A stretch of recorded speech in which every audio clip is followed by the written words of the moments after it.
पाकिस्तान को बेनकाब करने के बाद दिल्ली पहुंचा संजय झा का डेलीगेशन। दिल्ली पहुंचते ही संजय झा पाकिस्तान पर क्या बोले? 5 देशों में पाकिस्तान को बेनकाब करने के बाद जनता दल यूनाइटेड के सांसद संजय झा की अगुवाई वाला सर्वदलीय प्रतिनिधिमंडल दिल्ली वापस लौट आया है। संजय झा के नेतृत्व में सर्वदलीय प्रतिनिधिमंडल ने सिंगापुर, जापान, दक्षिण कोरिया, मलेशिया और इंडोनेशिया की यात्रा की और भारत के पक्ष को मजबूती से दुनिया के सामने रखा। संजय झा जैसे ही दिल्ली पहुंचे, उन्होंने पाकिस्तान पर बड़ा खुलासा कर दिया। क्या कुछ कहा, सुनिए। Japan, south Korea, Singapore, Indonesia और मलेशिया, जो 4-5 इंपॉर्टेंट बातें जो इससे निकल के आई। एक तो ऑल पार्टी डेलीगेशन जाने से सरकार जो भेजी, उसका एक बड़ा मैसेज सब जगह ये लोगों को ये जरूर आश्चर्य लगा कि पूरा देश इस इशू पर एक साथ है टेररिज्म के खिलाफ, और सारे पार्टी के लोग एक वॉइस में बात कर रहे थे, एक ही वॉइस में बात कर रहे थे। तो लग रहा था कि पूरा देश बात कर रहा था। ये एक बड़ा मैसेज वहां पर गया। सेकंड जो मैसेज गया कि जो घटना पहलगांव में हुई, उस घटना को लेकर के, देश को लेकर के, और जो विक्टिम का परिवार है उसको लेके कंडोलेंस सब जगह था। तीसरा जो सबसे महत्वपूर्ण बात निकल के आया कि इंडिया जिस हिसाब से टेररिस्ट इंफ्रास्ट्रक्चर को प्रिसीजन के साथ खत्म किया, जो सिविलियन को टारगेट नहीं किया, उसको भी अप्रिशिएट किया।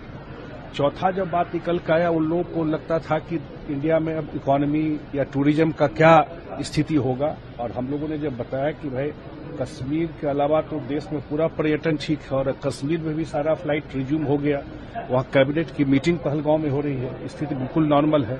इकोनॉमी प्रधानमंत्री जी के नेतृत्व में चौथा दुनिया का सबसे बड़ा इकोनॉमी हो गया है जापान के बाद, तो वो पूरा थ्राइव कर रहा है। एक बात हम लोगों ने जरूर वहां आग्रह किया हर एक जगह, जिसका कि एक तरह से समर्थन भी था, कि जो एक्शन टास्क है, आपको इसके लिए पाकिस्तान को फाइनेंशियल एक्शन टास्क फोर्स जो है, पहले भी जो टेररिस्ट फंडिंग होता है किसी कंट्री के द्वारा, उसको ग्रे लिस्ट में या ब्लैक लिस्ट में डालते हैं। तो उसका पाकिस्तान 2018 से 22 तक उसमें था।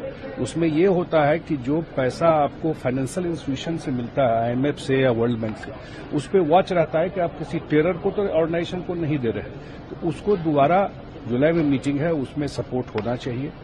मुझे लगता है कि प्रधानमंत्री जी ने का जो न्यू नॉर्मल है, वो भी हम लोगों ने ऑपरेशन सिंदूर, और न्यू नॉर्मल जो है, जो इंडिया अब अगर कोई टेररिस्ट अटैक होता है, इट्स एक्ट ऑफ वॉर, या इंडिया किस टाइप से रिटेलिएट करेगा मिलिट्री माइट के साथ, वो भी हम लोगों ने बताया कि ये प्रॉक्सी वार है। ये पूरा का पूरा वहां का जो उनके आर्मी चीफ जिस हिसाब की भाषा 1 सप्ताह पहले बोले थे और 15 को बोले और 22 अप्रैल को एक घटना हो गया, वो हेट स्पीच था।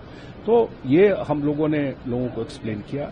वहां के विदेश मंत्री, एक्स प्राइम मिनिस्टर, वहां के पार्लियामेंटेरियंस, वहां का डिफरेंट कंट्री के जो वहां एम्बेसडर है, जो थिंक टैंक है, वहां का जो मीडिया है, वहां का जो आपको इंडियन डायस्पोरा है, सब लोगों से हम लोगों ने इंटरेक्ट किया। मुझे लगता है कि एक कंफ्यूजन की स्थिति भी थी, तो ये पूरा डेलीगेशन जाने से मैसेज बड़ा स्ट्रांग गया।